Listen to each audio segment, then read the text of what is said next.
The dust of Blackwater Creek settled on Eli's heart like a second skin, a fine red powder that clung to 3 years of hard riding and harder memories. The town was little more than a single, rutted street gasping for air between a sun-scorched earth and a bleached white sky. Its buildings leaned into one another like tired drunks, their false fronts peeling away to show the splintered bone of cheap lumber beneath. It was the end of the line, a place where hope came to die and secrets were buried in shallow, unmarked graves. It was exactly the kind of place a man like Silas Rourke would fester. Eli swung down from his horse, the leather of his saddle creaking in the oppressive silence. His movements were deliberate, economical, honed by a life that offered no room for wasted effort.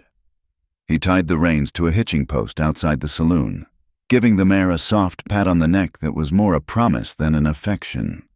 His eyes, the color of a stormy sky, scanned the street. He saw faces in the windows of the mercantile and the assayer's office, faces that flickered away the moment his gaze met theirs. Fear was the town's most plentiful commodity, and it was given away for free. He pushed through the saloon's bat-wing doors, the sudden cool dimness a brief mercy. The air was thick with the smell of stale beer, sweat, and something else, the low, simmering scent of despair. A few men were scattered at the tables, their shoulders slumped, their eyes fixed on the murky depths of their glasses. They were ghosts, haunting their own lives, men who had lost their nerve or their land or their souls. Eli knew the look. He had seen it in the mirror after the fire, after he had buried what was left of his ma and P.A. on a blackened patch of earth that no longer felt like home. He walked to the bar, his spurs ringing a lonely tune on the floorboards. The bartender, a man with a face like a worn-out boot, polished a glass with a dirty rag, his eyes never leaving his work. "Whiskey," Eli said. His voice was low and gravelly, like stones tumbling in a dry creek bed.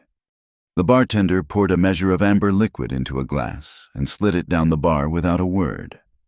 Eli caught it, his fingers wrapping around the thick glass. He did not drink. He listened. The whispers in a place like this were more honest than the spoken word. They were the town's true currency, traded in hushed tones and furtive glances. He heard talk of cattle prices, of the coming winter, of a sick child in the sod house at the edge of town. And woven through it all, like a dark thread in a ragged tapestry, was one name, spoken with a mixture of reverence and terror. Rourke. Silas Rourke, the man who owned the valley, the water, the cattle, and, it seemed, the men who sat drinking in this dim saloon. They said he was a king in his own right, with a sprawling ranch that was more a fortress than a home. They said his word was law, and his justice was swift and brutal. They said he collected things, land, horses, people. Eli's hand tightened on his glass. He had heard those same whispers 3 years ago, just before Rourke's men had ridden onto his family's land, their torches held high against the twilight sky. They had come for the water rights. They said they left with everything else. Eli spent 3 days in Blackwater Creek, saying little and watching everything. He took a room at the boarding house, a cramped, airless space that smelled of lye soap and regret. During the day, he rode the perimeter of the town, mapping the landscape in his mind, learning the trails that led into the jagged hills. He saw the vast, endless stretches of land marked with Rourke's brand, the fences that cut across the prairie like fresh scars. He saw the hard-faced men who rode patrol for Rourke, their rifles held easy in their saddles, their eyes cold and empty. At night, he returned to the saloon, nursing a single whiskey, letting the hushed conversations wash over him. He learned that Rourke was having a gathering at his ranch, a celebration of some new acquisition. Men snickered into their drinks, making coarse jokes about Rourke's appetites, but there was no real humor in their voices. It was the sound of men laughing in the dark to prove they were not afraid. On the third night, a storm rolled in from the west, a great bruised mass of clouds that swallowed the stars. A cold wind tore through the street, rattling window panes and kicking up ghosts of red dust. Eli decided against the saloon. The oppressive atmosphere suddenly too much to bear. He walked toward the edge of town, the wind whipping at his duster, the scent of rain heavy in the air.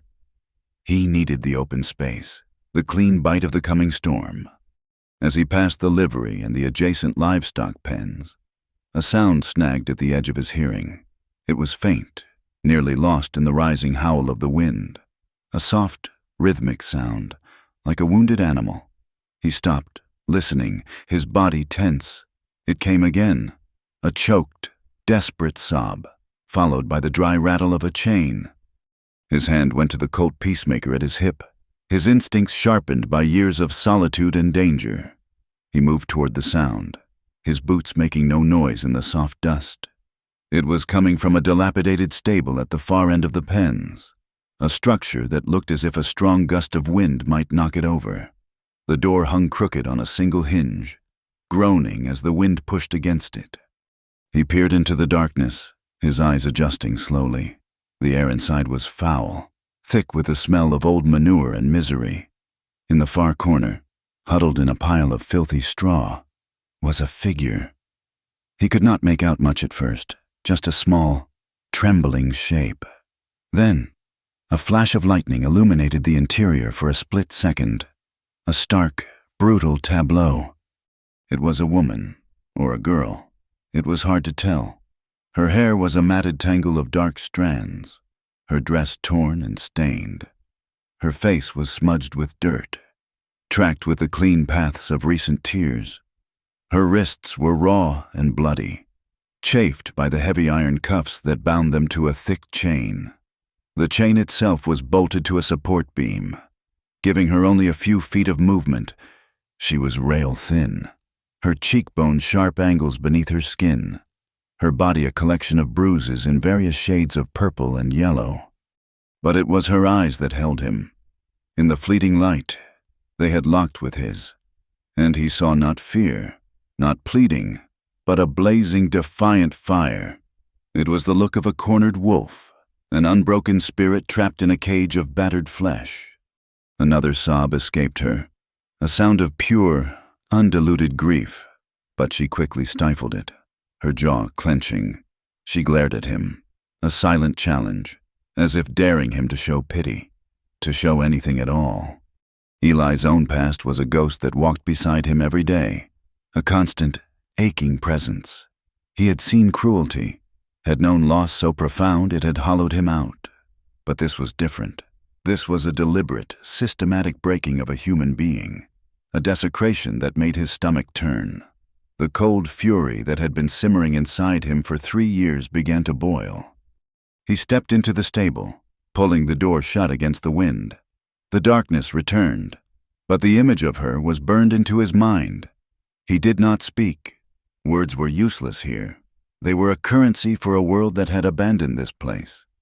He fumbled in his coat, his fingers finding the small metal box of matches. He struck one, the flare of light small and fragile against the suffocating dark. He lit a rusty lantern that hung from a nail on the wall, and the stable filled with a weak, flickering yellow light. She flinched, pulling herself tighter into the corner, the chain rattling ominously. She watched his every move, her breath coming in shallow, ragged gasps. He saw the tension in her shoulders, the way she was poised to fight, even with no hope of winning. Eli ignored her gaze, his focus shifting to the bolt that held the chain to the beam. It was thick, hammered deep into the wood. He set the lantern down and walked back out into the rising storm without a word. He returned a few moments later with a crowbar he had taken from the side of the livery. He knelt, not beside her, but beside the beam, giving her space. He wedged the tip of the crowbar behind the bolt head and pushed. The wood groaned, but the bolt held fast. He repositioned, setting his shoulders, and threw his entire weight into it. The muscles in his back and arms strained, the tendons standing out like cords. With a shriek of protesting metal and splintering wood, the bolt ripped free. The chain fell to the straw-covered floor with a heavy, final clank. She did not move. She stared at the freed chain, then at him. her eyes wide with a mixture of shock and suspicion. He picked up the lantern and held it out, not an offering, but as a simple statement of fact. "Come on," he said, his voice quiet but firm. She hesitated, her gaze darting from his face to the open doorway. Freedom was a terrifying prospect when you had forgotten what it felt like. He saw the conflict warring in her eyes.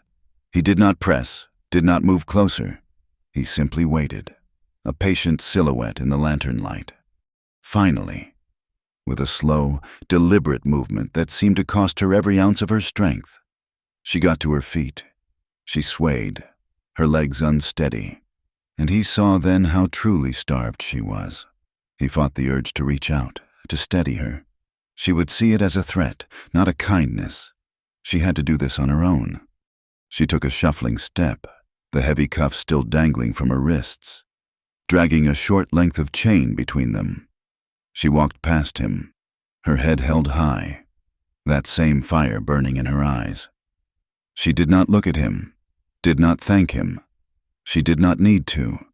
Her survival was its own statement. He led her to his horse, the first fat drops of rain beginning to fall. He untied the reins and swung himself into the saddle, then reached down a hand to her. She stared at it for a long moment, as if it were a snake. But the wind was rising, and the rain was starting to come down in earnest. With a deep, shuddering breath, she placed her small, calloused hand in his. Her skin was cold as ice. He pulled her up, seating her in front of him. She was light as a bundle of sticks, and he could feel the sharp edges of her bones even through her ragged dress and his thick duster. She immediately stiffened, her whole body rigid, trying to keep as much distance between them as the saddle would allow. He understood. He wrapped an arm around her waist, only to keep her from falling, his touch as impersonal as he could make it. He nudged the mare into a trot, heading out of town, away from the prying eyes and the festering secrets of Blackwater Creek. The rain came then, a torrential downpour that turned the dust to mud and washed the world clean. It soaked them both to the bone, but Eli barely noticed. He was too focused on the fragile, broken woman in his arms, and the weight of the promise he had just made without speaking a single word. The land around his cabin was as unforgiving as the town he had just left. It was a place of windswept mesas and deep, shadowed canyons, a landscape sculpted by a harsh and indifferent god. The ground was scattered with thornbrush and hardy, twisted junipers that clung to life with a stubborn desperation. Dust storms were common, great red walls that rose from the plains and scoured the earth, leaving behind a world remade in shades of rust and grit. His cabin was small, built with his own hands from sturdy pine logs, chinked with mud and stone. It stood alone in a small clearing, its back to a sheer rock face, a solitary bastion against the wilderness. It was not a home. Not really. It was a place to sleep, to eat, to wait. He carried her inside, the warmth from the embers in the stone fireplace a welcome relief from the cold rain. He set her down gently on her feet. She immediately stumbled back, putting the width of the small room between them, her eyes darting around, assessing the space, looking for exits, for weapons. The cabin was a single room, sparse and functional. A narrow bed with a wool blanket was pushed against one wall. A rough-hewn table and 2 chairs stood in the center. A few shelves held tins of beans, sacks of flour and coffee, and little else. It was the space of a man who owned nothing he could not carry on his back. He gestured toward the bed. "You can take that." She shook her head, a small, sharp movement, her eyes fixed on the fireplace. She crossed the room and curled up on the hearth, on the hard, cold stone, as far from the bed, from him, as she could get. She pulled her knees to her chest, wrapping her arms around them, making herself as small as possible. Eli sighed, a quiet breath of frustration and understanding. He stoked the embers, adding fresh logs until a healthy fire was crackling, throwing dancing shadows across the walls. He filled a kettle with water from a bucket and set it on a hook over the flames. He did not look at her, did not speak, He moved around the small space with a quiet purpose, giving her the gift of his indifference. When the water was hot, he poured some into a bowl and grabbed a clean rag from his pack. He knelt in front of her. She flinched violently, pressing herself back against the stone, a low growl rumbling in her chest. "Your wrists," he said, his voice even. "They need cleaning." He held out the bowl and the rag, making no move to touch her. He just waited. He could see the struggle in her eyes, the deep, ingrained terror of a helping hand. It had been a long time, he suspected, since anyone had touched her with anything but cruelty. Minutes passed, measured by the crackle of the fire and the sound of the rain lashing against the roof. Finally, her gaze dropped. With a trembling, hesitant motion, she extended her hands toward him. He took them gently. Her skin was raw, the flesh rubbed away by the iron cuffs. He dipped the rag in the warm water and began to clean the wounds, his touch careful, his movements slow and deliberate. He worked in silence, his focus entirely on the task. He could feel her watching him, her gaze intense, searching his face for something, a flicker of deceit, of malice, of desire. She would find none of it. All he felt was a great, weary sadness and a cold, hard knot of rage. As he worked, he noticed something else. Hidden in the folds of her dress, tucked against her side, was the glint of metal, the handle of a small, sharp knife. She had it palmed, ready. He gave no sign that he had seen it. He finished cleaning her wounds, then stood and went to a small chest at the foot of his bed. He returned with a tin of salve and a roll of clean bandages. He dressed her wrists with the same silent, methodical care. When he was done, he stood up and moved back to the other side of the room. He made a thin stew from dried meat and beans, and baked a few dry biscuits in a skillet over the fire. He set a plate and a cup of water on the floor beside her. She did not look at it. He took his own plate and sat at the table, his back to her. They ate in silence, the only sounds the fire and the storm. A few days later, the town marshal rode out. His name was Clayton, a man whose weary face showed the strain of keeping a fragile peace in a lawless land. He sat uneasily at Eli's table, his hat in his hands, his eyes straying to the woman who sat by the fire, sharpening her small knife on a piece of stone. She had not spoken a word since Eli had brought her here. Her name, he had learned from a pained whisper in her sleep, was Leona. "Hart," the marshal began, his voice low. "I am not here to cause trouble, but you need to understand the way things are in this town." Eli just looked at him, waiting. "Rourke was mighty displeased to find one of his properties missing after the storm," Clayton said, choosing his words carefully. "He has a certain investment in that girl." Leona's hand stilled, her knuckles white on the handle of the knife. "She is not property," Eli said, his voice flat and cold. The marshal sighed, rubbing a hand over his face. "Right and wrong are luxury goods out here. Son, I am just trying to keep you from getting yourself killed. Some women belong to men you do not cross. Rourke is one of those men. He will not let this go. He sees her as his, and he will tear this town apart to get her back." "Let him try," Eli said. Clayton looked from Eli's unyielding face to Leona's fierce glare. He shook his head slowly, a look of pity in his eyes. He stood up, placed his hat on his head, and walked to the door. "I am giving you fair warning. Hart, that is all I can do." He left, and the silence he left behind was heavier than before. In the days that followed, a slow, fragile tension began to build between Eli and Leona. It was a thing woven from threads of curiosity, deep-seated mistrust, and a strange, reluctant comfort. She still slept by the fire, the knife never far from her hand, but she no longer flinched every time he moved. She began to eat the food he cooked, her appetite slowly returning. She never spoke of her past, and he never asked. The questions hung in the air between them, thick and unspoken. "Who are you? Where did you come from? Who did this to you?" But he knew that asking would be a violation. Another kind of chain. He had freed her from her shackles. He would not imprison her with his curiosity. He would watch her sometimes when she thought he was not looking. He saw her staring out the cabin's single window, her eyes fixed on the distant, unforgiving horizon. A look of such profound loss on her face that it made his own scars ache. He saw the way she moved, with a coiled, wary grace, always aware of her surroundings, always ready for a threat. And she, in turn, watched him. She saw the quiet competence in his hands as he repaired a broken harness or cleaned his rifle. She saw the deep, abiding sadness in his eyes when he stared into the fire late at night, lost in a past he never spoke of. She saw the rigid control he maintained, a control that seemed to hold a world of pain at bay. They were two broken souls, adrift in a sea of silence, their pasts chained to them like anchors.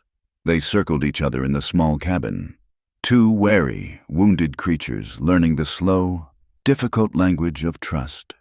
It was not a bond of affection. Not yet. It was something far more primal, the simple, shared acknowledgement of survival in a world that was determined to grind them into dust. The silence in the cabin became a language of its own, a living thing that ebbed and flowed with the rhythm of their days. Weeks bled into one another, marked not by a calendar but by the slow healing of the wounds on Leona's wrists and the gradual return of a quiet strength to her frame. She began to help Eli, at first with hesitant, watchful movements, as if expecting a blow for touching something that was not hers. She would sweep the rough planked floor with a broom made of bundled twigs, or scrub their 2 tin plates in a bucket of water. Her focus so intense it was as if she were performing a sacred rite. Eli never directed her, never told her what to do.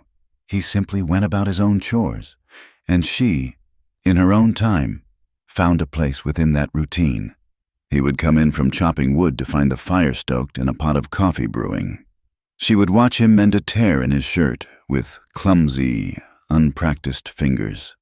And the next day, she would take it from him and finish the job with small, neat stitches, her head bent low in concentration.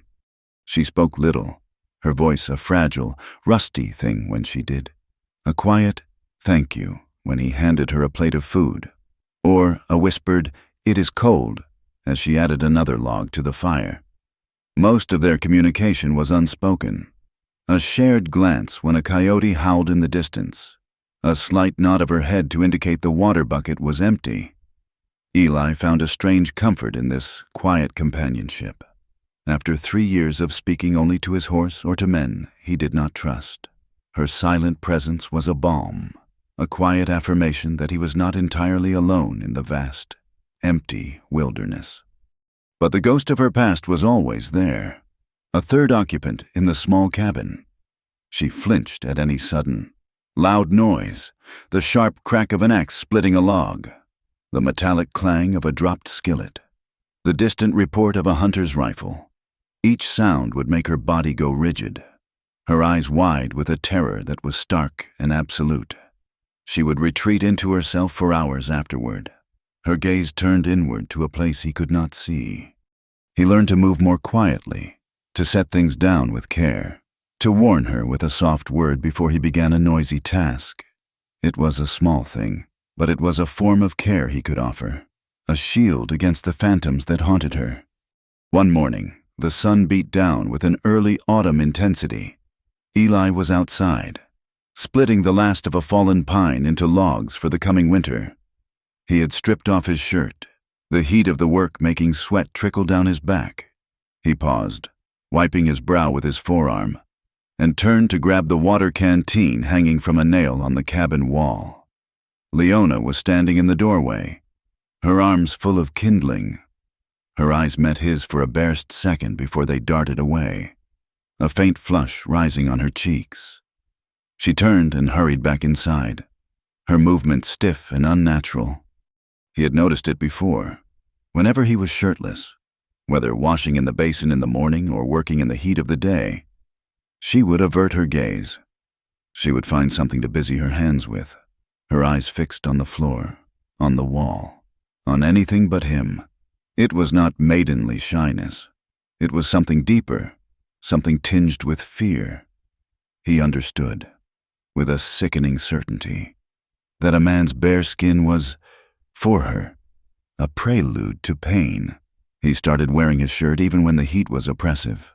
Another small, unspoken accommodation. One afternoon, as he was returning from checking his snares, he found her by the creek that ran behind the cabin.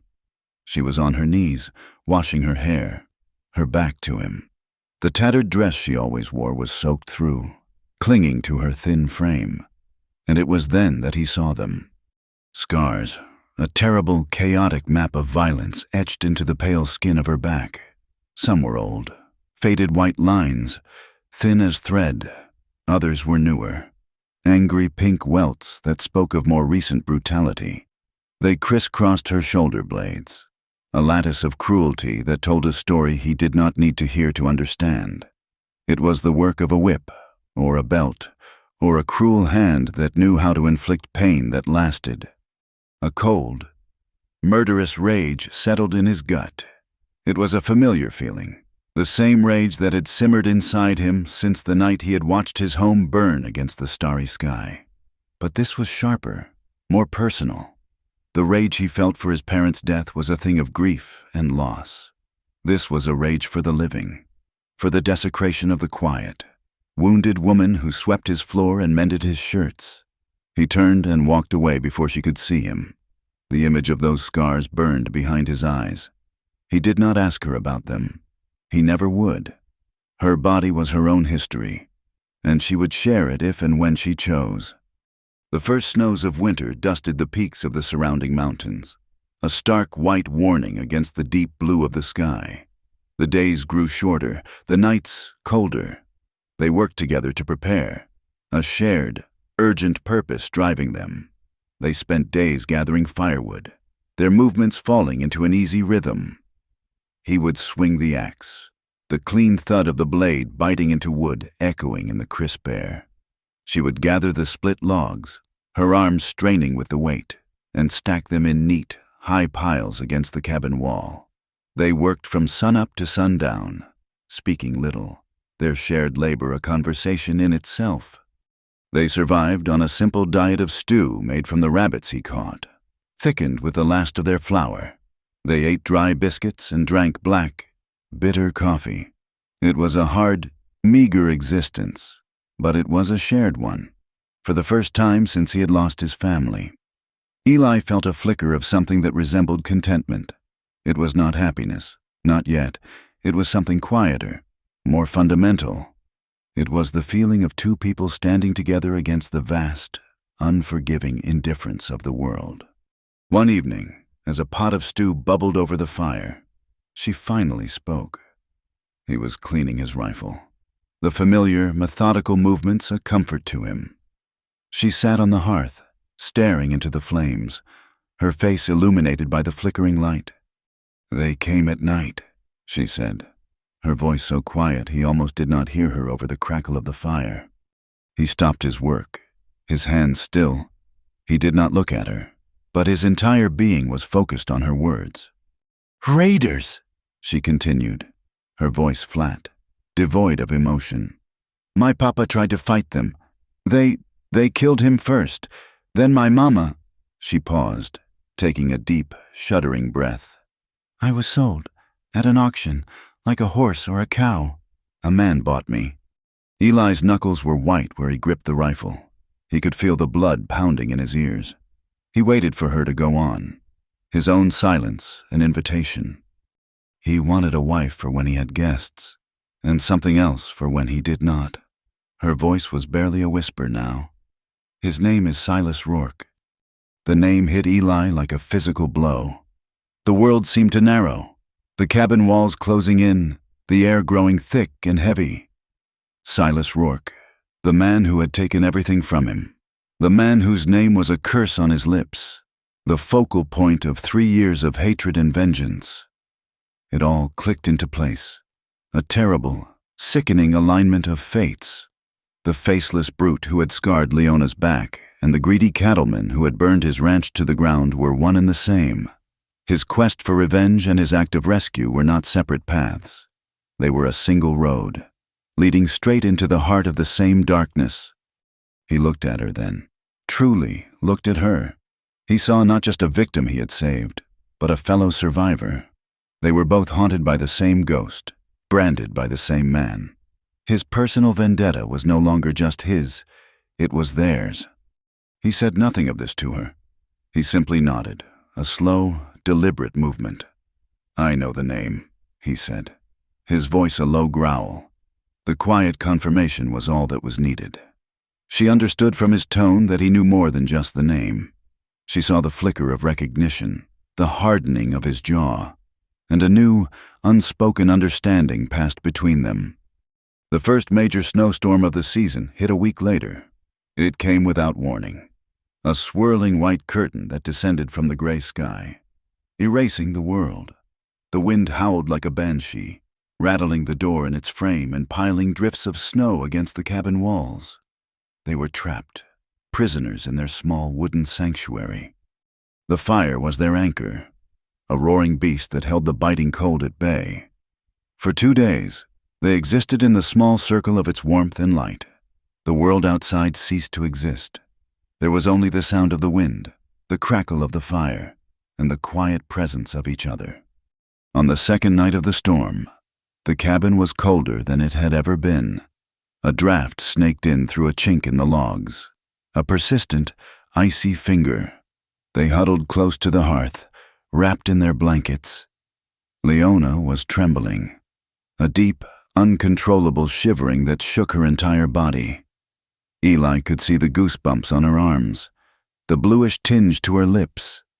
He watched her for a long time, his heart aching with a fierce, protective instinct. He wanted to pull her into his arms, to share his warmth, to shield her from the cold, but he knew he could not. Any move he made, however well-intentioned, could be misinterpreted, could shatter the fragile trust they had built. Then, she did something that stunned him into stillness. With slow, deliberate movements, her eyes never leaving his, she stood up and began to unbutton her dress. Her fingers were clumsy with cold, but her movements were resolute. She was not trying to be alluring. This was not an act of seduction. It was an act of profound vulnerability, a shedding of her last defense. She was trembling not just from the cold, but from a deep, soul-shaking shame that was painful to witness. The tattered dress fell to the floor, pooling around her ankles. She stood before him in a thin, patched chemise, her body a testament to hardship. She was so thin, her ribs visible beneath her skin, her hip bones sharp and prominent. And on her back, the firelight cast dancing shadows over the terrible map of her scars. She did not try to hide them. She stood before him, exposed in every sense of the word, her gaze locked with his. Tears welled in her eyes, but they did not fall. They glittered in the firelight, jewels of unspeakable pain. Her lips parted, and she spoke, her voice a raw, broken whisper that cut through the howl of the wind. "Will you chain yourself to me too, cowboy?" The question hung in the air between them, imbued with a weight far heavier than the words themselves. She was not asking for a physical chain. She was asking if he would willingly bind his fate to hers, if he would share the burden of her past, if he would accept the broken, scarred person she was. She was offering him the entirety of her pain and asking if he was strong enough to help her carry it. In her world, chains were the only language of connection she had ever known. Eli felt something shift inside him, a final wall crumbling to dust. He looked into her eyes, into the fiery spirit that had refused to be extinguished, and he saw not a victim, but a warrior. Without hesitation, without a single word, he reached into the pocket of his denims. His fingers closed around the small, heavy object he had carried since the night he had found her. It was the key to the shackles he had broken, a small, rusted piece of iron that was a symbol of her bondage. He had kept it without knowing why. Now he knew. He held it up for a moment, letting the firelight glint off its surface. Then, with a smooth, decisive motion, he tossed it into the heart of the roaring fire. It landed in the glowing embers with a soft hiss. They watched in silence as the flames licked at it, turning it from black to a dull, angry red, then to a bright, glowing orange. The fire consumed it, erasing it, melting it down until it was nothing more than a part of the flame itself. He had given his answer. They did not touch. He did not move to comfort her. She did not move to embrace him. But in that moment, an intimacy more profound than any physical touch passed between them. It was a joining of two scarred souls, a silent vow made in the heart of a winter storm. They were bound together now, not by iron, but by a shared history of pain and a fierce, unspoken promise of redemption. Leona finally let her tears fall, silent tears that tracked paths through the grime on her cheeks. She sank back down to the hearth, pulling her blanket around her, her shivering slowly subsiding. That night, Eli did not return to his bed. He unrolled his bedroll on the floor, closer to the hearth than he had ever slept before. He lay on his side, facing her, the fire casting a warm, protective glow between them. In the depths of the night, as the storm raged on, his hand unconsciously moved across the floor until it rested only an inch from hers, a silent sentinel in the dark. Tossing the key into the fire had changed the air between them. The storm outside had broken, leaving a world scoured clean and silent, blanketed in a pristine layer of snow. Inside the cabin, a different kind of storm had passed, leaving behind a quiet, fragile calm. The unspoken questions that had once filled the space like smoke had vanished, replaced by a tentative trust, a shared understanding that went deeper than words. Leona began to speak, not all at once, but in fragments, her stories emerging in the quiet moments of the day. She would talk while staring into the fire, her voice low, as if telling the stories to the flames instead of to him. She started with the auction. She described a dusty, sun-beaten town square, a crude wooden platform, and a crowd of leering, jeering men. She spoke of the auctioneer, a man with sweat stains on his shirt and a cruel twist to his smile, who had described her as if she were a prize mare, pointing out her youth, her strong teeth. "He made me turn around," she whispered one evening, her hands clenched in her lap, "so they could see my back. He said I was unbroken, but trainable." Eli kept his hands busy, oiling a piece of leather, the rhythmic motion away to anchor himself against the tide of fury that rose in him. He could picture the scene with sickening clarity, the humiliation, the terror. She told him how Silas Rourke had bought her, his bid silencing the other men not just with its amount, but with the cold authority in his voice. Rourke was a man who did not like to be challenged. He had thrown a fine woolen coat over her ragged dress, a gesture that was not about warmth, but about ownership. In public, he had treated her with a chilling propriety. He had bought her new dresses, paraded her at town gatherings, introduced her as his ward. He forced her to sit beside him at his long dining table, to pour his wine, to smile at his guests. She was a possession to be displayed, a testament to his power. "He liked the way people looked at me," she said, her voice hollow. "He liked the whispers. He wanted them to think he was a gentleman who had rescued a poor orphan. But when the guests were gone, it was different." She never elaborated on what happened when the guests were gone. She did not have to. The scars on her back and the terror in her eyes told the rest of the story. Eli's hatred for Rourke, once a focused ember of vengeance for his family, now blazed into an inferno. It was no longer just about stolen land and a burned-down ranch. It was about Leona. One morning, as the sun glittered on the fresh snow, Eli stood and pulled on his heavy coat. "I can take you north," he said, his voice steady. "There are trails through the mountains Rourke's men do not know. We can be in a different territory by spring. You could start over, be free." He expected relief, perhaps even gratitude. Instead, he saw a flicker of the old fire return to her eyes. brighter and fiercer than before. She stood up from the hearth, her posture straight, her chin lifted. "Run?" she asked, the single word sharp as a shard of ice. "I have been running my whole life. Eli, I ran when the raiders came. I ran in my own mind every night in that man's house. I am done running." She took a step closer to him, her gaze unwavering. "You kill a snake. You do not just run from its den and hope it does not follow. You cut off its head." He was taken aback by the steel in her voice. This was not the broken girl he had found chained in a stable. This was a woman forged in fire, and she was done being afraid. "Leona," he started, a warning in his tone. "Rourke is not just a man. He is a power in this valley. He has money, and he has guns. Many guns." "And what does he have that you and I do not?" she countered. "He has fear on his side. We have nothing left to lose." Her words struck him with the force of a physical blow because they were true. He had ridden into Blackwater Creek with only a horse, a gun, and a ghost of a memory. He had nothing.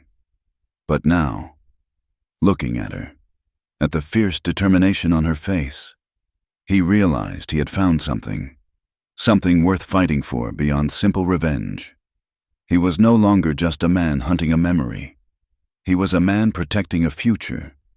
Their isolation could not last. As the snows began to melt, Eli had to ride into town for supplies. He left Leona with his rifle and a warning not to open the door to anyone. The moment he rode down the muddy main street of Blackwater Creek, he could feel the change. The whispers were no longer just about Rourke. They were about him.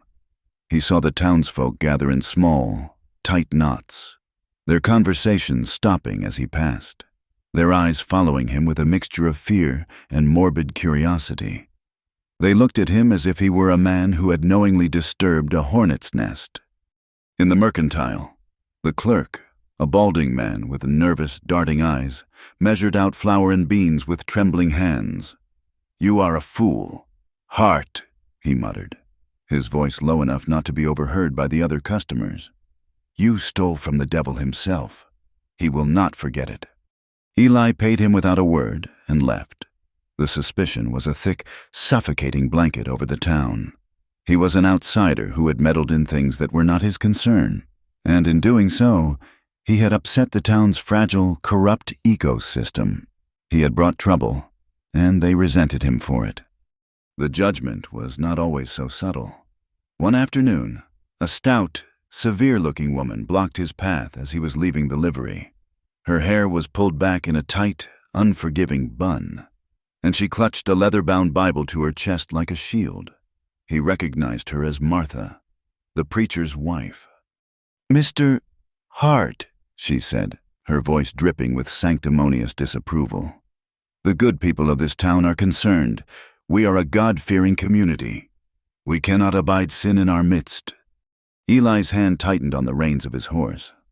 "If you are worried about sin, madam, I suggest you look toward the big house on the hill, not my cabin." A flush of anger colored her cheeks.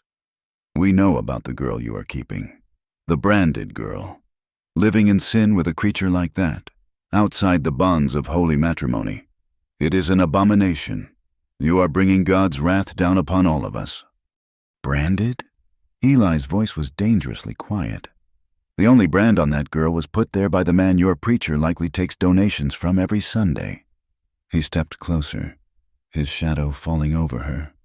"You would do well to take your piety and your judgment elsewhere. Mrs. Gable, my soul is my own business." He swung himself into the saddle and rode away, leaving her sputtering in the street. But her words echoed in his mind. Branded girl. That is what they called her. They had already condemned her, dismissed her as spoiled goods, her suffering an inconvenient stain on their collective conscience. The tension finally snapped a few nights later. He was in the saloon, a place he now avoided but had been forced to enter to get information about a cattle shipment he had heard was connected to Rourke. The air was thick with smoke and hostility. He stood at the bar, nursing a whiskey, his back to the wall, his eyes scanning the room. A big, beefy man, one of Rourke's hired hands by the look of his expensive belt buckle, swaggered over to the bar and stood next to him. He was drunk, his face flushed, his eyes mean. "Well, look what we have here," the man said loudly, ensuring everyone could hear. "It is the hero, the man who thinks he can just take what belongs to Mr. Rourke." Eli did not look at him. He stared at his own reflection in the dusty mirror behind the bar. "I have no business with you," he said, his voice even. The man chuckled, a wet, ugly sound. "Oh, I think you do. I heard Rourke paid a pretty penny for that little thing you got hiding up in the hills. Tell me, is she worth the price? I would not pay for a whore with a price tag, but I guess every man has his tastes." Something inside Eli broke. The carefully constructed wall of control he had maintained for 3 years shattered into 1,000 pieces. He did not think. He moved. He spun around, and his fist connected with the man's jaw with a sickening crack of bone. The man crumpled to the floor, unconscious before he hit the sawdust.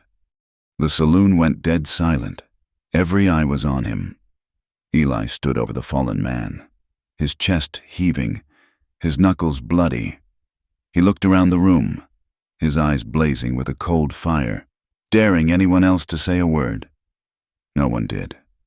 He threw a coin on the bar to pay for his drink and walked out into the cold night air. He knew what he had just done. He had thrown down a gauntlet. Rourke would have to answer. The answer came 2 nights later. A full moon hung in the sky, illuminating the snow-covered landscape with an ethereal, silvery light. They were inside the cabin, the fire burning low. A floorboard creaked outside. It was a faint sound, one that a less cautious man might have missed, but Eli's senses were honed sharp. He was on his feet in an instant, the Colt seeming to leap into his hand. He put a finger to his lips, signaling for Leona to be silent. Her eyes were wide, but she was not panicked. She reached under her pallet by the fire and drew out the heavy rifle, her movements sure and steady. "Stay away from the window," he whispered, moving to the side of the door. He heard them then, the crunch of boots on snow, 2 sets of them, trying to be quiet, but failing. A shadow fell across the window. "Hart!" a voice called out, rough and impatient. "We know you are in there, and we know who you have got with you. Mister, Rourke wants his property back. Send her out now, and we might just let you live." Eli did not answer. He pressed his back against the log wall, his gun held ready. He could hear Leona's breathing, shallow but controlled. From the other side of the room, they waited. The silence stretched, taut and thin. Then, with a sudden, splintering crash, the cabin door burst inward, kicked off its leather hinges. A man stood silhouetted in the doorway, a shotgun raised. The world exploded in sound and fire. Eli fired a fraction of a second before the man in the doorway could. The Colt bucked in his hand, the report deafening in the small space. The man in the doorway grunted, a look of surprise on his face, and stumbled backward, falling into the snow. A second man appeared, firing wildly into the cabin. A bullet whizzed past Eli's head, burying itself in the log wall with a dull thud. Eli dropped to one knee, bringing his pistol up to fire again. But before he could, a second, deeper boom echoed through the cabin. Leona! She had fired the rifle. The second man cried out, clutching his leg, and fell, his pistol clattering on the cabin floor. Silence descended, as sudden and absolute as the violence that had preceded it. The only sound was the ringing in Eli's ears and the smell of gunpowder, thick and acrid in the air. He moved cautiously to the doorway, his gun still raised. The first man lay motionless in the snow, a dark stain spreading across his chest. The second man was writhing on the ground, groaning, blood pouring from a wound in his thigh. Eli turned back to look at Leona.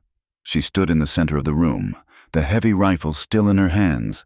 Her face was pale, but her eyes were burning.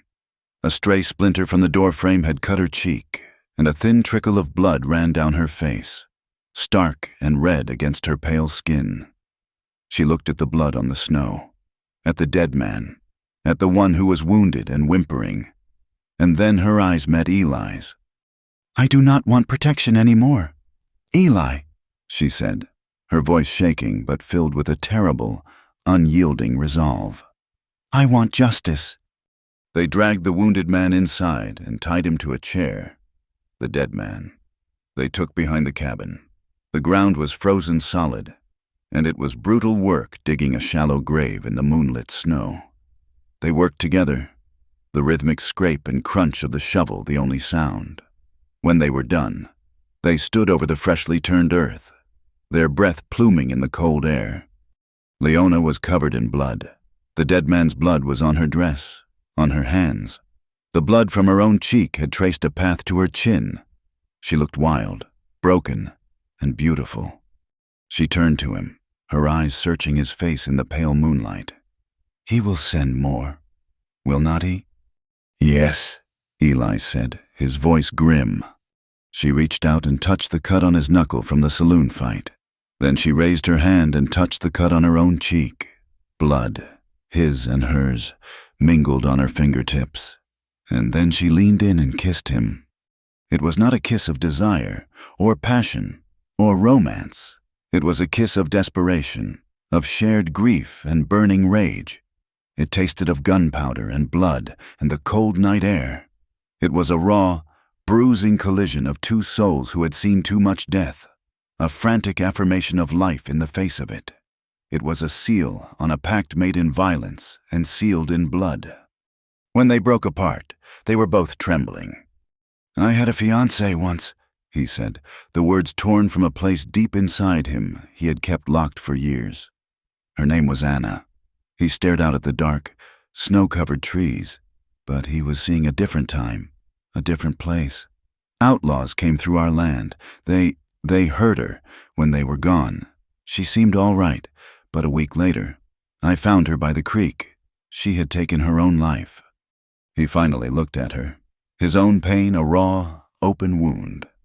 "I have been hunting ghosts for a long time. Leona."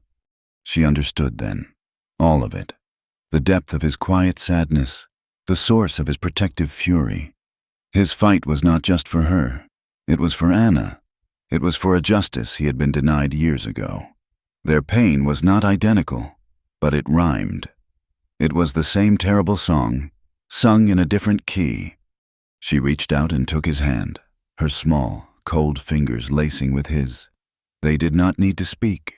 In their shared, tragic pasts, they had found a bond, a connection that went deeper than skin, deeper than touch. It was an unspoken chain, forged not of iron but of grief, and it bound them together, two broken people against the coming darkness. The shallow grave behind the cabin was a constant, grim reminder. The pact made in blood and moonlight had changed everything. The defensive crouch they had maintained against the world was no longer enough. Leona's words, "I want justice," echoed in the silence, a declaration of war. Vengeance was no longer just Eli's lonely pursuit. It was their shared cause, the single, unyielding purpose that now defined them. For a week, Eli prepared. He became a man possessed by a cold, meticulous fury. By the light of the fire, he would unroll a worn piece of parchment, a crude map of the valley he had drawn from memory.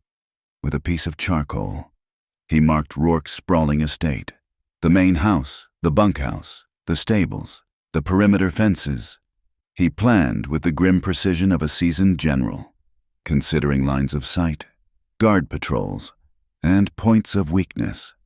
This would not be a simple raid. It would be a reckoning. He knew he could not do it alone. Rourke's ranch was a fortress, his men a small army. One morning, he stood before Leona, his face set like stone. "I have to ride out for a few days," he said. "There are men I knew from before, in the next county, men who owe me. I need to see if those debts still hold." Leona simply nodded, her eyes trusting him completely. "Be careful, Eli." He rode west for 2 days, pushing his mare hard through the rugged, snow-dusted hill country. He found Jedediah Stone living in a secluded canyon, a grizzled old prospector with eyes that had seen too much and a loyalty as solid as the granite cliffs around them. Jed had ridden with Eli's father years ago, and he listened to Eli's story without interruption, his weathered face impassive. When Eli finished, Jed spat a stream of tobacco juice into the dirt. "Rourke," he grunted, the name an old poison on his tongue. "That snake has been casting a shadow over this land for too long. Your PA was a good man, Eli. And that woman of yours, no one deserves what she has endured." He looked Eli square in the eye. "You tell me when. I will bring 2 others, good men with steady hands. We are not an army, but we can make a hell of a noise." Eli rode back with a new weight in his saddlebags, 4 sticks of dynamite, a gift from Jed, and a sliver of hope. When he returned to the cabin, the plan was fully formed in his mind. It was desperate, dangerous, and hinged on a single, terrifying gamble. He explained it to Leona, his voice low and even, detailing the timing, the signals, the fire, and the dynamite. He left out no detail of the danger. When he was done, he looked at her, expecting fear, hesitation. "There is a weakness in your plan," she said, her voice steady. "What is it?" "You are assuming all of Rourke's men will be at the ranch house," she said. "But he keeps men in town, at the saloon, the livery. If they hear the explosion, they will ride out and we will be caught between them." She paused, her gaze intense. "You need a distraction, something big enough to keep the men in town occupied." "And what kind of distraction did you have in mind?" he asked, a sense of unease creeping over him. Leona walked to the small, cracked mirror hanging by the door. She picked up the sheep shears Eli used for trimming his horse's mane. The steel blades glinted in the firelight. Without a word, she began to cut her hair. Eli watched, frozen, as the long, dark locks fell to the floor around her feet. It was a shearing, a ritual of shedding the past. With each snip of the blades, the woman who had been Rourke's property, the frightened girl from the stable, was falling away. When she was done, her hair was short, cropped close to her head, accentuating the sharp, fierce lines of her face and the defiant fire in her eyes. She was no longer hiding. She turned to face him, the shears still in her hand. "I will be the distraction," she said. "I will ride into Blackwater Creek, alone, unarmed. They will all be watching me. Rourke will hear of it. He will want me back. He will not be able to resist showing everyone that what is his always comes back to him. While he is focused on me, you will bring the fire." "No," Eli said, the word immediate, guttural. "It is too dangerous. I will not let you." "You will not let me?" she repeated, a flash of anger in her eyes. "This is my fight too. Eli, it was my life he stole, my back he scarred. I will not be the woman who hides in the cabin while you fight my battle. We do this together, or not at all." He looked at her, truly saw her, and the fierce pride that swelled in his chest warred with the primal fear of losing her. She was right. He had no right to chain her with his protection. Her spirit, the very thing he had come to love, refused to be caged. He gave a slow, reluctant nod. The next afternoon, she rode his mare into town. She wore a simple dress she had mended herself, her shorn hair stark and bold. She rode slowly down the main street, her back straight, her head held high. A wave of whispers and stares followed her, a ripple of shock spreading through Blackwater Creek. The stolen girl had returned. She dismounted in front of the saloon and tied the reins to the hitching post, her movements calm and deliberate. She did not go inside. She simply stood there, a silent, defiant statue in the center of the town's universe. It did not take long. Within minutes, one of Rourke's men burst out of the saloon, his eyes wide with disbelief. He stared at her for a moment before running to his horse and galloping out of town, kicking up a spray of mud and slush. He was riding for the estate. The bait had been taken. Leona waited, her heart pounding a frantic rhythm against her ribs, but her face remained a mask of calm. An hour later, Silas Rourke himself rode into town. Flanked by 4 of his men, he was a big man, dressed in a fine black coat, his face handsome in a severe, cruel way. He reined in his horse and looked down at her, a slow, predatory smile spreading across his lips. "Well, well," he said, his voice a smooth, confident purr. "Look what the wind blew back in. Did you miss me, my dear? Did you find the world outside your cage a little too cold?" He dismounted and walked toward her. "I am a forgiving man. I am willing to overlook your little indiscretion." He reached out to touch her face, but she flinched back. His smile vanished, replaced by a flash of cold fury. "You have forgotten your manners," he hissed. He grabbed her arm, his fingers biting into her flesh. "Take her," he snarled to his men. "Throw her in the cellar. A few days in the dark will remind her who she belongs to." As his men dragged her away, Leona looked back over her shoulder, her eyes scanning the hills outside of town. The sun was beginning to set. It was time. Night fell like a black shroud. Eli, Jed, and the 2 other men crept through the darkness, their faces blackened with charcoal. They cut the fences and moved onto Rourke's land, silent as ghosts. They could see the mansion blazing with light, could hear the faint sound of music and drunken laughter. Rourke was celebrating his victory. Eli left Jed and the others with a simple instruction. "When you hear the first explosion, make them think all hell is breaking loose." He circled around to the back of the mansion, a place his crude map had marked as a blind spot. He moved with a predator's grace, a bundle of dynamite sticks held tight in his hand. He placed the charge against the stone foundation of the west wing, lit the long fuse, and melted back into the shadows. The explosion ripped a hole in the night, a deafening roar that shook the very ground. Screams erupted from the mansion. It was the signal. Gunshots began to ring out from the front of the property as Jed and his men opened fire on the bunkhouse, creating chaos, drawing Rourke's men away from the main house. Eli did not wait. He scrambled through the jagged hole the dynamite had blasted in the foundation, a burning torch in one hand, his Colt in the other. He was in a wine cellar, the air thick with dust and the scent of shattered casks. He kicked open the door and stormed up the stairs into the heart of the house. He moved through the opulent rooms like a specter of vengeance. A guard appeared in a hallway, his face a mask of panic. Eli fired once, the man falling without a sound. He systematically set fires as he went, touching his torch to velvet curtains and ornate tapestries. Smoke began to fill the air, thick and choking. He fought his way through the chaos, another guard falling to his gun. He had to find the cellar. He remembered Leona's descriptions of the house, the layout she had been forced to memorize. He found a heavy oak door under a staircase and kicked it in. A wave of cold, damp air hit him. He descended into the darkness, the torchlight casting dancing, monstrous shadows on the stone walls, and then he saw her. She was chained to a heavy steel bed frame in the center of the room, the links thick and new. The sight of her, imprisoned again, sent a wave of pure, white-hot fury through him. Her face was streaked with dirt and tears, but as she looked up and saw him, he saw that the tears were not from fear. They were from rage. A deep, guttural sob of pure fury escaped her lips, a sound of absolute despair that history had dared to repeat itself.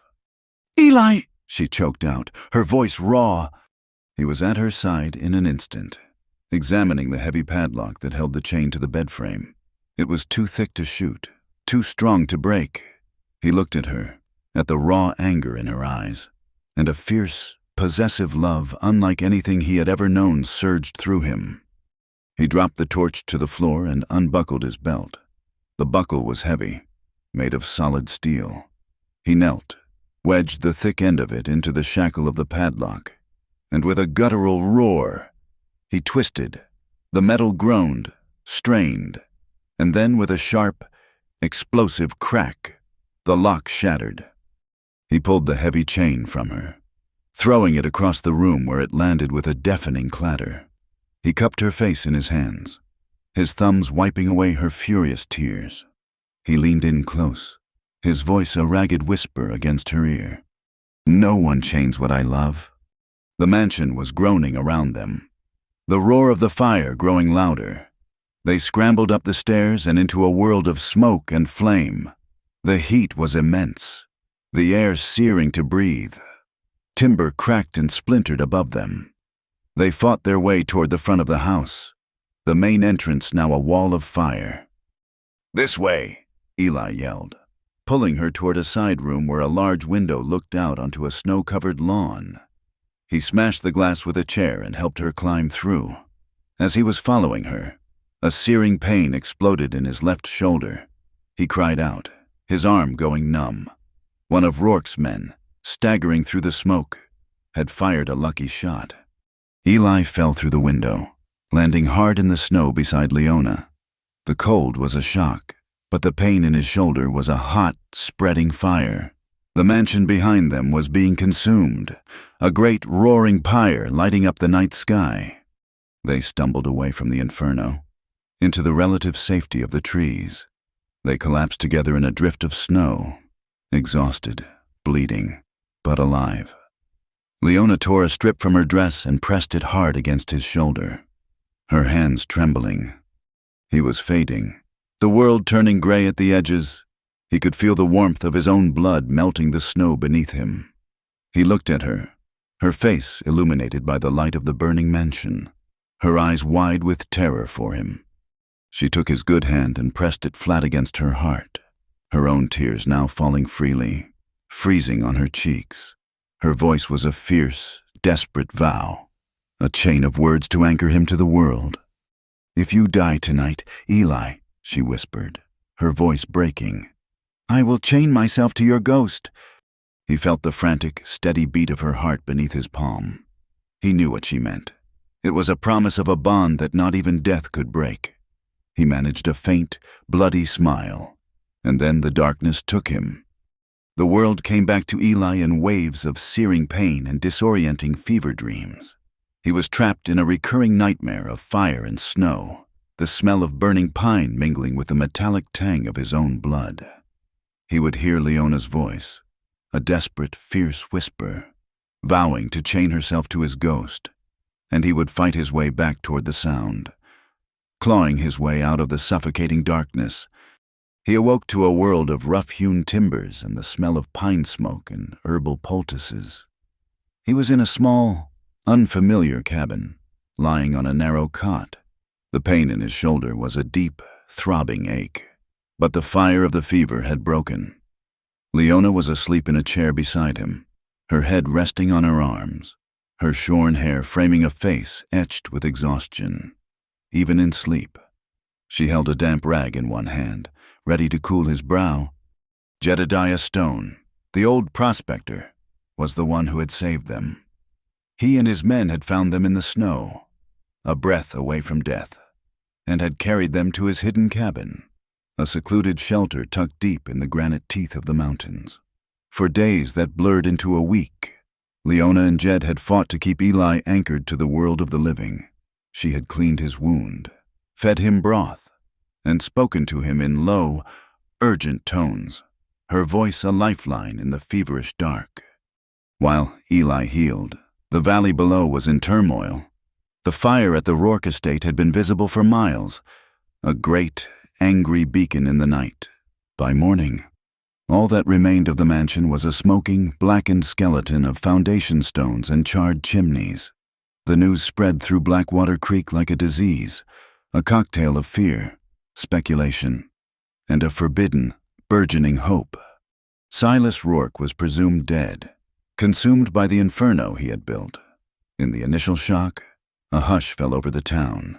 People spoke in whispers, afraid that Rourke's ghost might be listening, that his power extended even beyond the grave. But a tyrant's power is built on fear, and with the tyrant gone, the fear began to crumble. It started with a single voice, a blacksmith, A man whose hands were strong, but whose spirit had been broken, confessed to Marshal Clayton that Rourke had been blackmailing him for years over a youthful mistake, taking his earnings and leaving his family destitute. His confession was like the first crack in a dam. Soon, others came forward. A family of homesteaders, the Millers, produced an old deed showing that the stream Rourke had diverted for his own cattle, leaving their land to wither and die, had originally belonged to them. A rancher whose land bordered Rourke's told a story of his prize bull being found dead, poisoned. A week before Rourke made him an offer on his land he could not refuse. The stories poured out, a torrent of quiet, long-held injustices involving stolen land, falsified documents, and brutal intimidation. The town was forced to confront the truth they had all chosen to ignore. Silas Rourke was not a king, but a cancer that had been slowly killing the valley. With the truth came division. Some saw the fire as a righteous act of God's own justice. Others, like the preacher's wife, saw it as a lawless act of violence that had brought chaos to their community. And at the center of it all was the specter of the branded girl and the vengeful cowboy who had stolen her. Marshal Clayton, a man caught between the letter of the law and the spirit of justice, rode out to Jed's cabin once he was sure the way was clear. He found Eli sitting up, his arm in a sling, his face pale but his eyes clear. "Heart," Clayton said, his weary face showing the strain of the past weeks. "The town is tearing itself apart.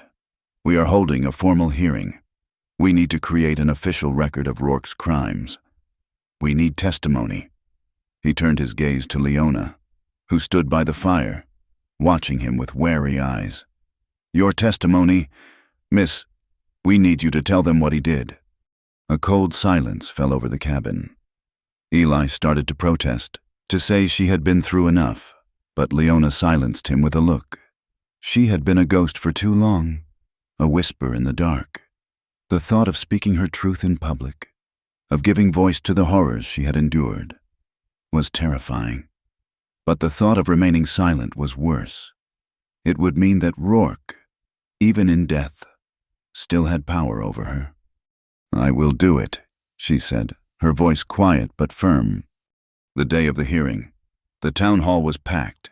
It was a simple, wood-paneled room, but it felt like a grand courtroom. Every eye fixed on them as they entered. Eli walked beside her, his presence a silent, solid shield. He felt the weight of the stairs, the mix of pity, accusation, and morbid curiosity. He saw the preacher's wife, Martha, sitting in the front row, her face a mask of stern disapproval. Some of the men on the town council shifted uncomfortably, their fear of Rourke's memory warring with their newfound sense of civic duty. They were afraid her testimony, the story of a man's private cruelty to a woman he owned, would taint the more respectable crimes of land fraud and blackmail. When Leona was called to the front of the room, a hush fell. She stood before the council, her hands clasped in front of her to keep them from trembling. She looked small and fragile in the large room, a single, flickering candle in a vast darkness. She began to speak, her voice at first a near inaudible whisper. She told them of the raid on her family's wagon, of watching her parents die. Her voice gained strength as she spoke of the auction, her words painting a vivid, shameful picture for the men who had perhaps even been there that day. She described the life she had been forced to live, the public charade of being Rourke's respectable ward, and the private reality of being his property. She did not use lurid details. She did not need to. Her words were simple, direct, and devastating in their honesty. She spoke of the chains, of the cellar, of the scars on her back, her voice clear and steady, a testament to a spirit that had bent but had never been broken. The room was utterly silent, the townspeople held captive by the raw, painful truth of her story. She had given a voice to the secret, ugly heart of the power they had all lived under. When she finished, she stood in the ringing silence, her head held high, and then a single, venomous sound cut through the air. Martha, the preacher's wife, stood up, her face contorted in a sneer of righteous disgust. She spat on the floor in front of Leona. "You speak of it with such ease." Martha's voice dripped with poison. "You enjoyed it too much to call it slavery. A decent woman would have died of shame." A collective gasp went through the room. The cruelty of the accusation was stunning. Before Eli could move, before Marshal Clayton could bang his gavel, Leona looked directly at the preacher's wife, her eyes burning with a cold, clear fire. "A decent woman," Leona said, her voice ringing with newfound authority, "would know that shame belongs to the sinner, not the sinned against. You would do well to look to your own husband's soul." "Madam," and the collection plate Rourke filled so generously every Sunday. Martha Gable recoiled as if struck, her face turning a mottled red, and she sank back into her seat, silenced. A murmur went through the crowd, a decisive shift. Leona had not just told her story, she had claimed her dignity. Eli walked to her side, his pride in her a fierce, burning thing in his chest. He put his good arm around her shoulders and led her out of the town hall, away from the whispers and the stares. He walked her home to their small cabin in a profound and complete silence. There were no words for what had happened, no words for the courage she had shown, no words for the ugliness she had faced. That night, the quiet tension in the cabin was different. It was no longer the tension of two strangers, but the deep, humming silence of two people who had been through a war together and had survived. Eli sat on the edge of his bed, the pain in his shoulder a dull, persistent throb. He watched her as she stood by the fire, her back to him, her small shoulders shaking. She was not crying. It was the aftershock of the day, the trembling release of a strength she had been forced to hold for too long. He said nothing. He simply waited. After a long time, she turned. In the soft firelight, her eyes found his. And then, with a slow, deliberate grace, she crossed the small room and climbed into his narrow bed. There were no words. There was only the shock of her cold skin against his. A shared, violent trembling that had nothing to do with the night air. He wrapped his good arm around her, pulling her close. This was not about passion. It was about solace. It was two people, scarred and judged, seeking refuge in the only sanctuary they had, each other. It was a desperate, silent affirmation that they were real, that they were alive, that they had survived. He held her as she trembled, his own heart aching, until their shared warmth chased away the cold, and they finally fell asleep. Leona awoke the next morning to the smell of a dying fire and an unnerving stillness. The space beside her in the bed was empty and cold. She sat up, a knot of panic tightening in her stomach. "Eli?" The cabin was empty. His boots were gone. His gun belt was gone. His horse was gone. On the small wooden table, held down by a rock, was a piece of folded paper. Her hands trembled as she picked it up. His handwriting was rough, slanted, the writing of a man more comfortable with a rope than a pen. The note was short. "Some chains are mine to break alone." She sank into a chair, the note clutched in her hand, a cold dread washing over her. She understood immediately. The hearing had not been the end. The testimony about Rourke's personal cruelty was one thing, but the accusations of land fraud, of falsified deeds, those were chains that bound Rourke's legacy to the very foundations of the valley. And they were chains that were tied directly to what Rourke had done to Eli's own family. He saw this as his burden, his fight to reclaim the honor of his family's name. He was going to find the proof.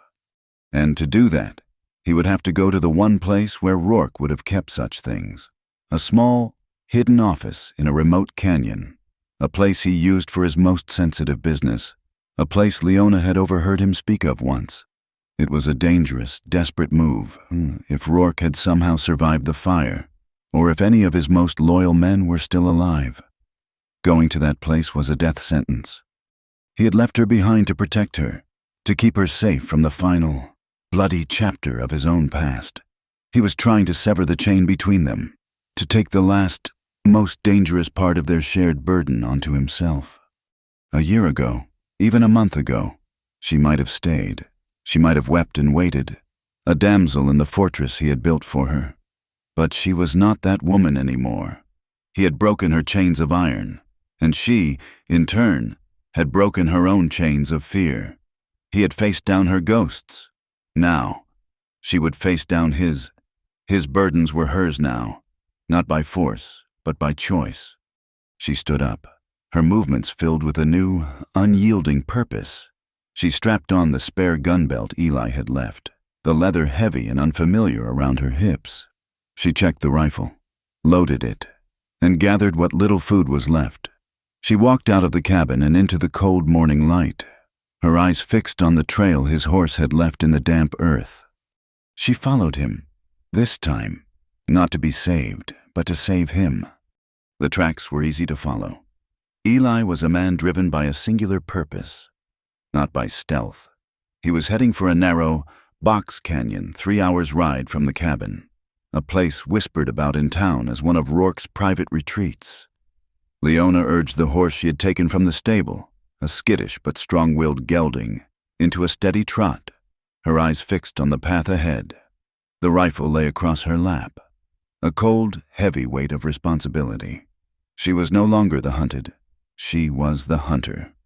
The entrance to the canyon was a tight bottleneck between towering walls of red rock.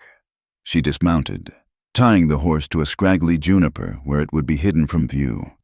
She proceeded on foot, her boots making soft sounds in the sandy soil. The air was still and cold, the silence so complete it seemed to press in on her.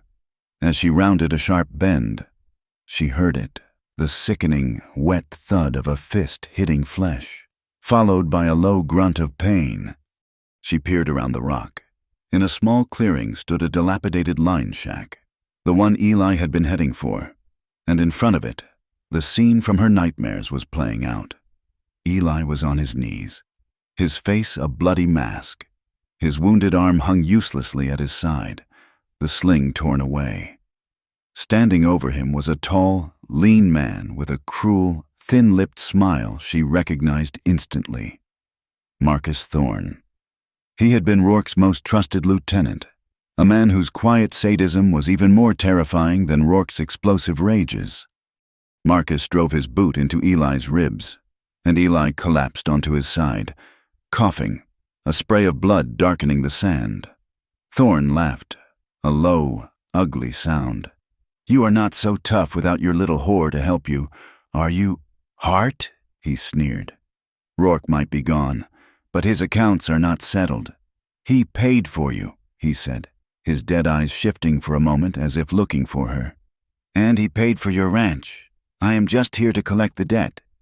He raised his boot again, aiming for Eli's head. "Get away from him!" Leona's voice rang out, sharp and clear, cracking the canyon's silence.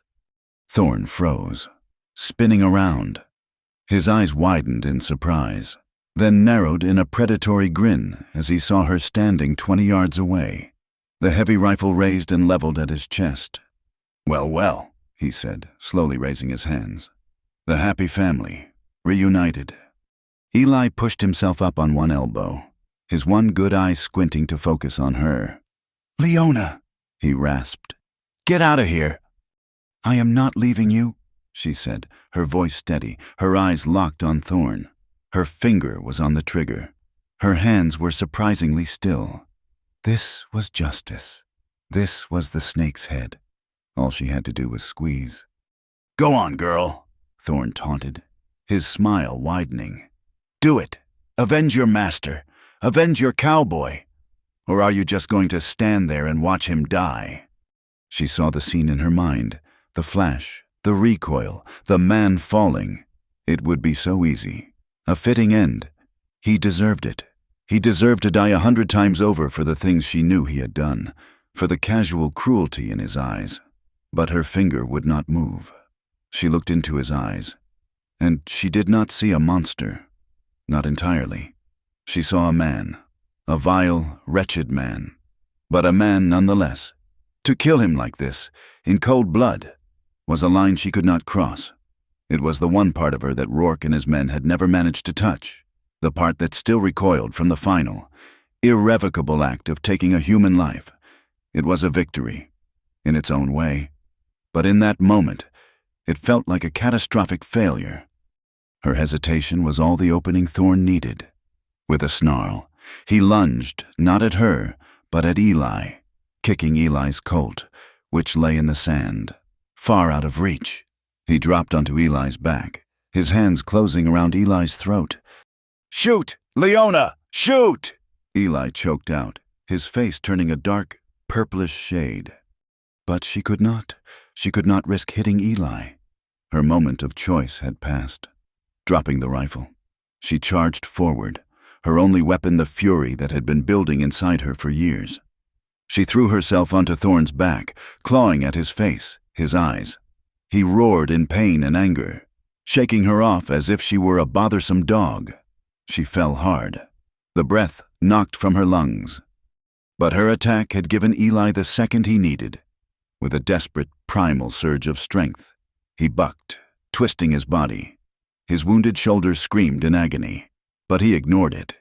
He managed to get his legs under him and tackle Thorn, driving him sideways. The two men rolled in the dirt, a tangle of limbs and grunts and curses. Leona scrambled to her feet, her mind racing. She saw a heavy, rusted piece of iron rebar lying near the shack's foundation. She grabbed it, the weight of it solid and reassuring in her hands. Thorn had Eli pinned, his superior strength and uninjured body giving him the advantage. He was winning. He raised a fist to deliver a final, crushing blow. Leona swung the iron bar with all her might, connecting with the back of Thorn's knee. There was a sickening crack, and Thorn screamed, a high, thin sound of pure agony. His leg buckled, and he collapsed. Eli, using the last of his strength, rolled on top of him, his one good hand delivering a single, precise punch to Thorn's jaw. The man went limp. For a long moment, there was only the sound of their ragged, desperate breathing. Eli rolled off Thorn, his body trembling with pain and adrenaline, and lay on his back, staring up at the impassive blue sky.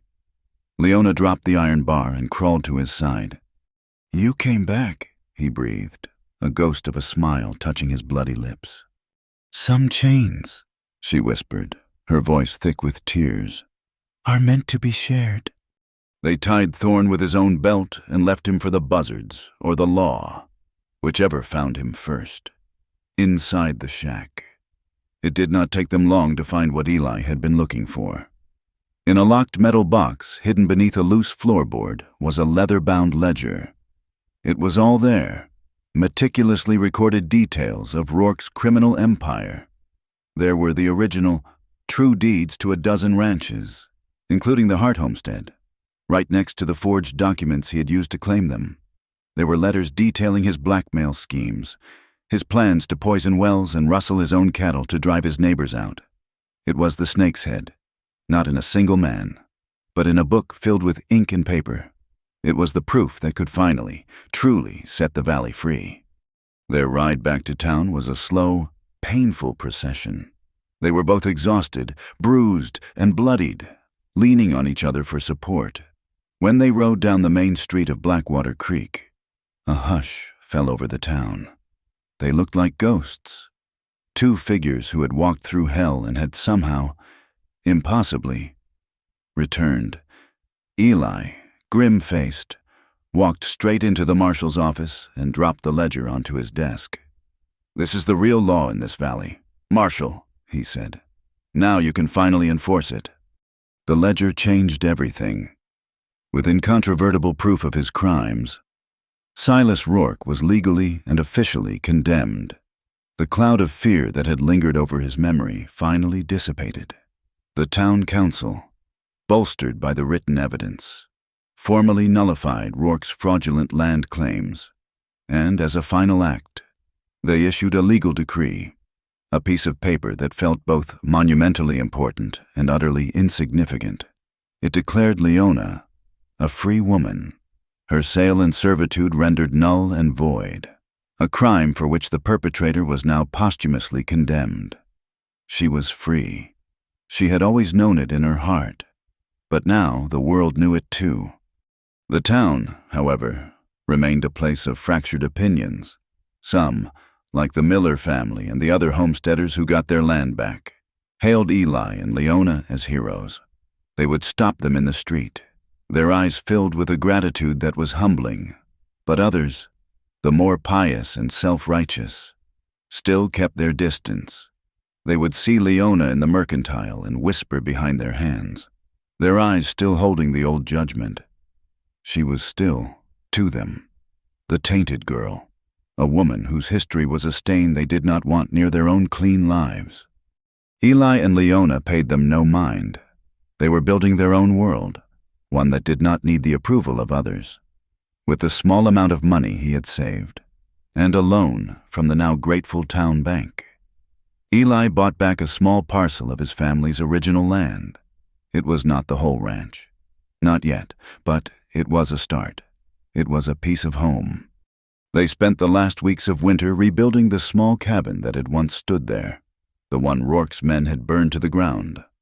Jedediah Stone and a few of the other ranchers came to help, a barn raising in miniature, a community of outcasts and survivors building a new future from the ashes of the past. Spring came, and with it, a sense of renewal that felt almost holy. The snow melted, revealing the green shoots of new grass, the creek that ran through their land, the same creek his fiancée Anna had died by, now gurgled with life. The air was warm and smelled of damp earth and new beginnings. One bright spring morning, Leona was unpacking the last of their few possessions into the new, clean-smelling cabin. The sun streamed through the window, illuminating the dust motes dancing in the air. Eli stood in the doorway, leaning against the frame, his shoulder mostly healed. Watching her, he saw not the broken girl he had found in the stable, but a woman of incredible strength and quiet grace. He saw his future. Leona folded a blanket and placed it at the foot of their new, proper bed. She turned and looked at him, a slow, shy smile touching her lips. There was a new light in her eyes, a peacefulness he had never seen there before. She walked toward him, her bare feet silent on the new floorboards. She stopped in front of him, close enough that he could feel the warmth of her. She reached up and touched the faint scar on his cheek, her touch feather-light. "Do you still want to be chained to me, cowboy?" she asked, her voice a soft, playful whisper. But her eyes were serious, asking the real question that lay beneath. Eli's heart felt as if it might burst. He looked at this incredible woman who had ridden into hell for him, who had fought beside him, who had healed him with her fierce, stubborn love. The word chain no longer held any meaning of bondage or pain. It now meant a connection so deep, so profound, that it was the very definition of freedom. He smiled, a real, genuine smile that reached his eyes and crinkled the corners. He reached out, pulling her into his arms, holding her tight against him. "I already tossed away the key," he replied, his voice thick with an emotion he would never be able to name. They kissed, there in the doorway of their new home, beneath the vast, open sky. It was not a kiss of grief or fire, but one of quiet, certain, and everlasting love. They were scarred, judged, and gloriously, beautifully, unbroken, chained not by the fears of the past, but by a love that had survived every fire. Thank you for listening to our story. We would love for you to comment where you are listening from, so you can connect with fellow fans of the West. Please subscribe to the From Wild West channel and share your thoughts in English.